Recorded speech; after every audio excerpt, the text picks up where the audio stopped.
Merci. Alors, la plateforme que nous voulons vous présenter, qui s'appelle Zemsur, vient régler un problème au niveau de la corporation des taxis motos. Les conducteurs de taxis motos, les motos à 2 roues ou à 3 roues, comme communément appelés Si vous avez une présentation, vous la partagez en même temps.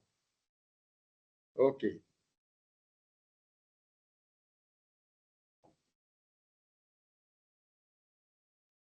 Allez-y. D'accord.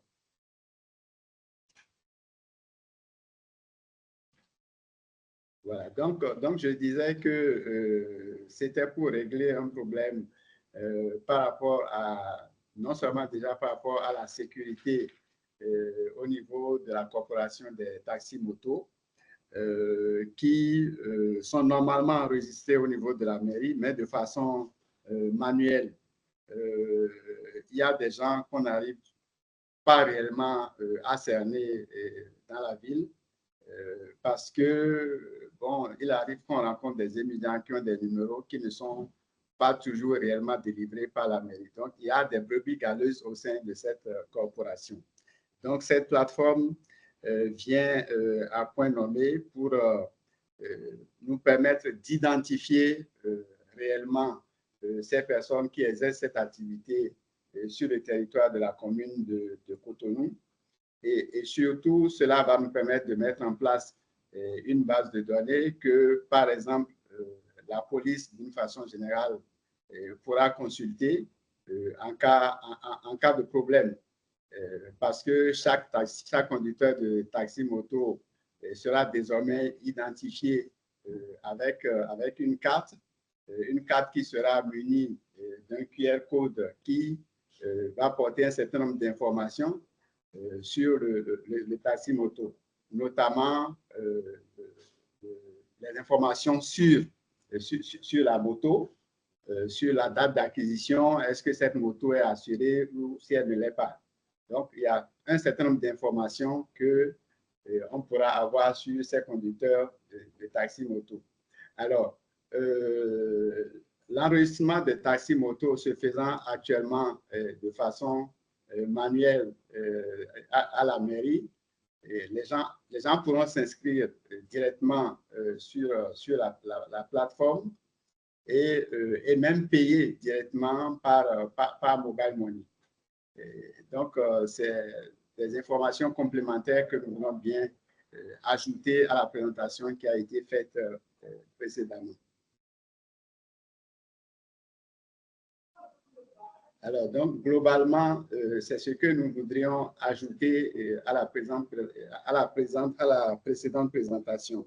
Je voudrais aussi ajouter que c'est vrai que dans le processus d'enregistrement des taxis motos, il est demandé aux taxis motos de fournir une adresse mail, puisque à l'issue du processus, la carte des étudiants va lui être envoyée par son mail. Et dans le processus d'établissement, d'enregistrement de ce taxi moto, de ce Zemijaman, les informations qu'il va fournir peuvent être vérifiées sur la plateforme.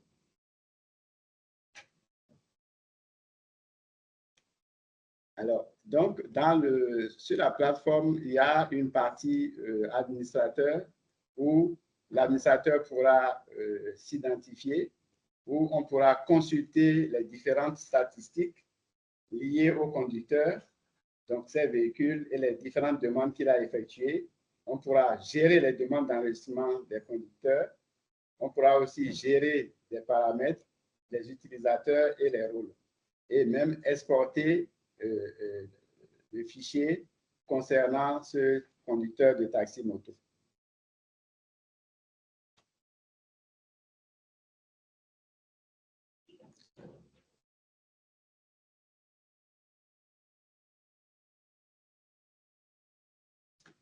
Donc, c'est une application qui va permettre à la commune de maîtriser réellement cette corporation et surtout pouvoir mettre à la disposition de la police une base de données de ceux qui exercent réellement cette activité au sein de la commune de Cotonou.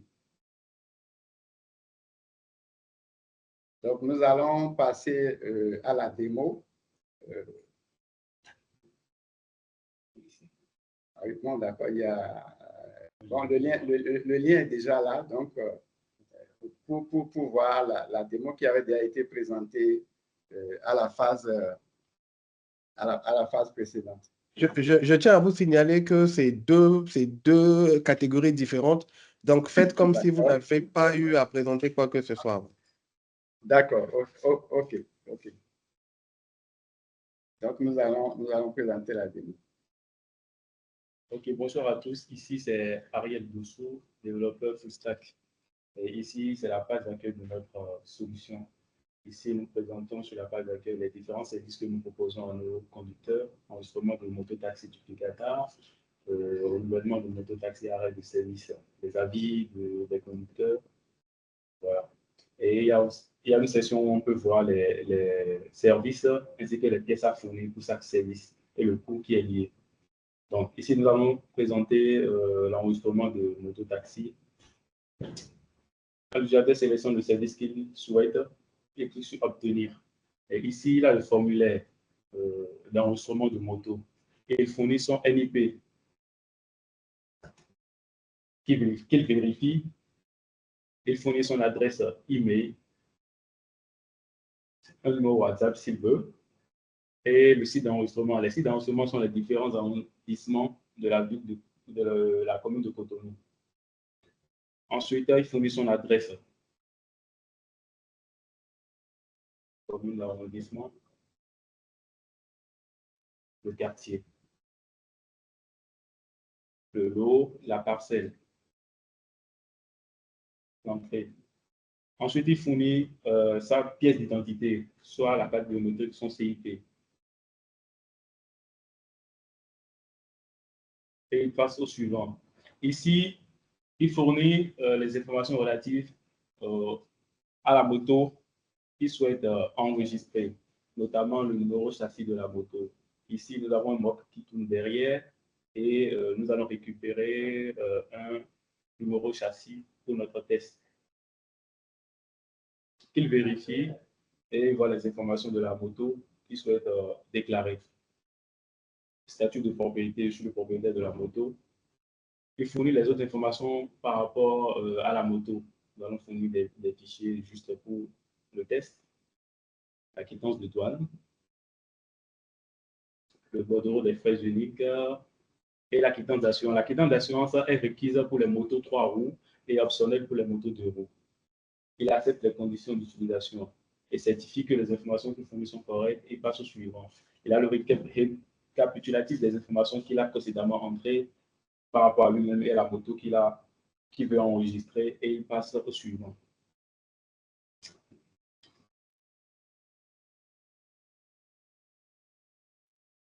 Ici, nous utilisons comme agrégateur de paiement KKPay. D'autres agrégateurs également peuvent être ajoutés pour donner dans l'âge de manœuvre pour les conducteurs. Il entre son numéro et il paye.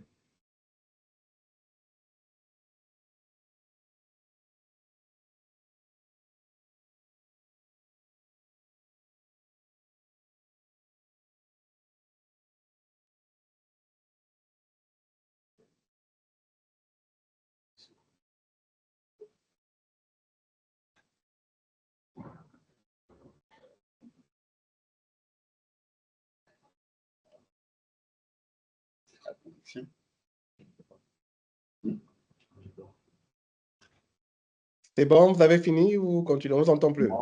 Donc, nous avons un petit souci de connexion.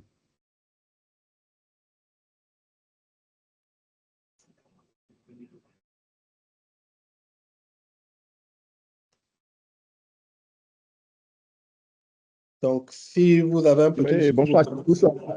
on peut prendre des questions. D'accord. Je vais prendre des questions en attendant. Peut-être que vous pourrez compléter après la démo lors de la question. Donc déjà, je ne sais pas si j'ai des questions dans le forum, dans les discussions.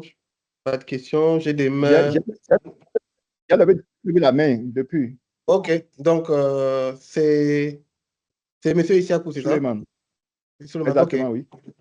À vous la parole. Merci beaucoup, c'est très gentil. Je vais aller très vite. Et j'ai suivi la présentation. Quelque part, on parlait de l'application. L'application, c'est pour la mairie, c'est pour les ZEM. Tu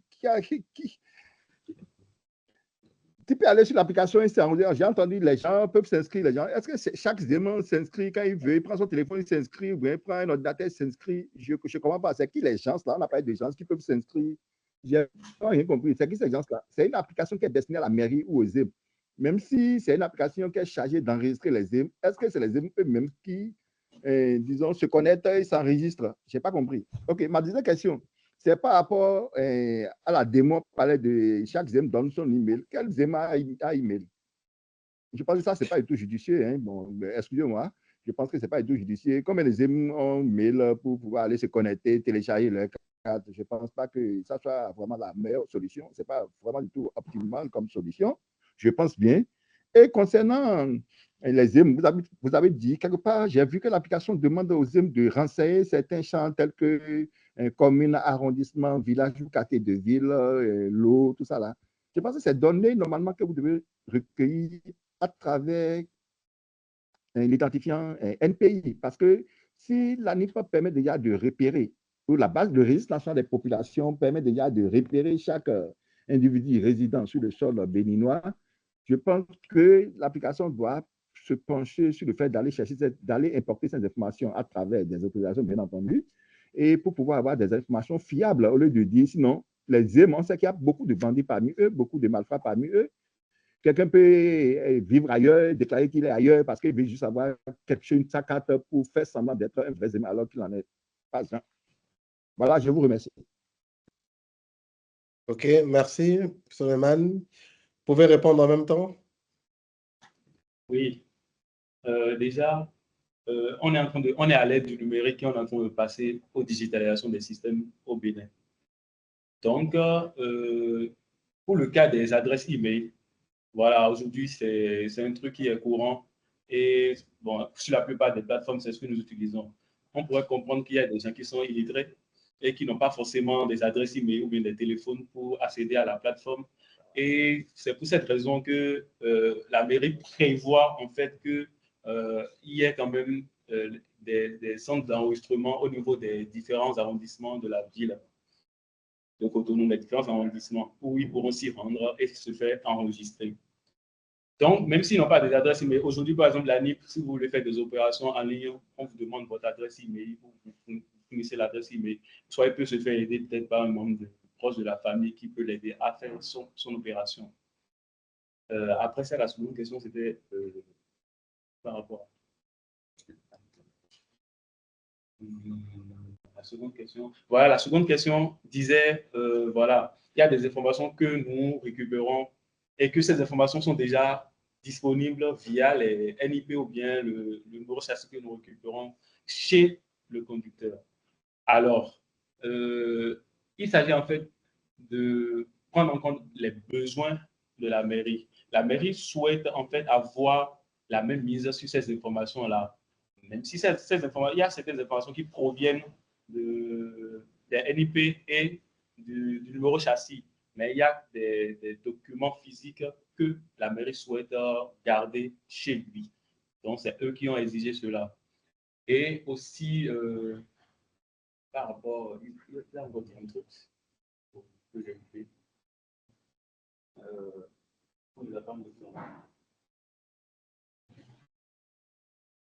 Donc voilà, je pense que c'est ça. Hein. Je pense qu'il y a un truc que j'ai oublié. Donc, mais je pense que la préoccupation de Suleiman, bon, il pourra confirmer ou pas, pour le remplissage en fait du formulaire d'adresse, c'était déjà par rapport à la population cible. On parle des émigrants, et comme on a dit, beaucoup ne sont peut-être pas lettrés, Et la quantité d'informations qu'on leur demande, des fois, on n'est pas sûr qu'ils puissent les fournir. C'est-à-dire qu'on donne arrondissement, commune, lot, c'est des informations qu'ils peuvent ne pas pouvoir remplir. Et c'est d'où ils proposaient, est-ce qu'il n'était pas possible de pouvoir aider les usagers en remplissant ces informations-là, en allant chercher les informations qui étaient rentrées au niveau de la NIB, qui est à les mettre à jour lors de l'enregistrement au niveau de la mairie. Je pense que c'était ça. Hein. C'est exactement ça. Merci beaucoup.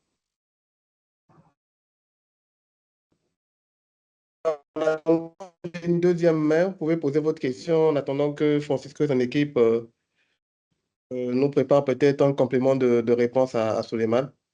Donc, j'ai Liamidi qui a levé la main. Vous avez la parole. Merci. Je voudrais savoir, j'ai vu quelque part sur la plateforme renouvellement moto-taxi. Ça veut dire quoi? Renouvellement moto-taxi. Merci.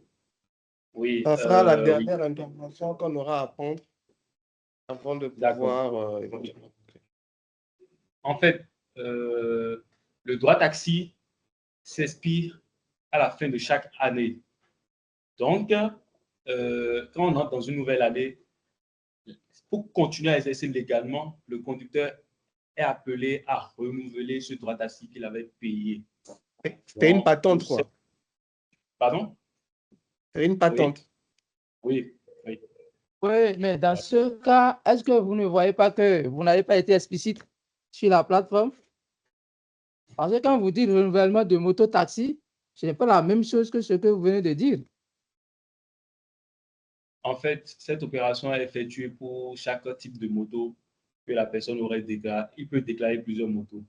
Donc, s'il doit renouveler, en fait, il renouvelle en fonction des choix des motos qu'il souhaite renouveler.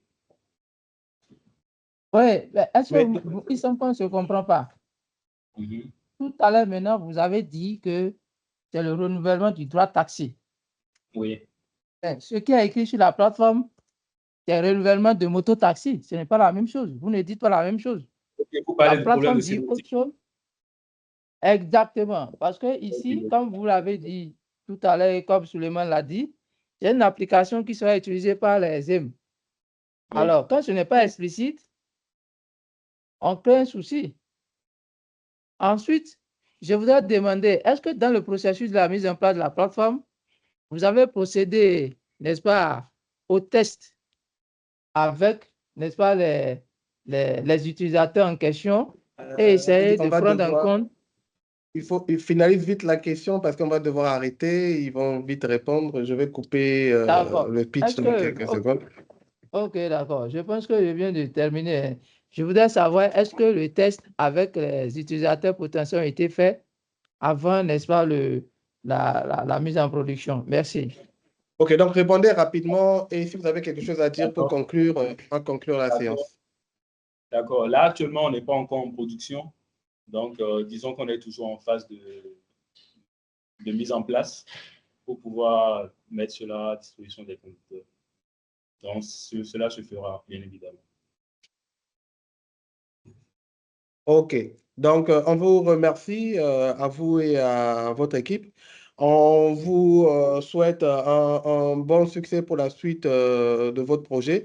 Essayez de prendre en compte, en fait, tout ce qu'on a eu à faire comme observation et remarque.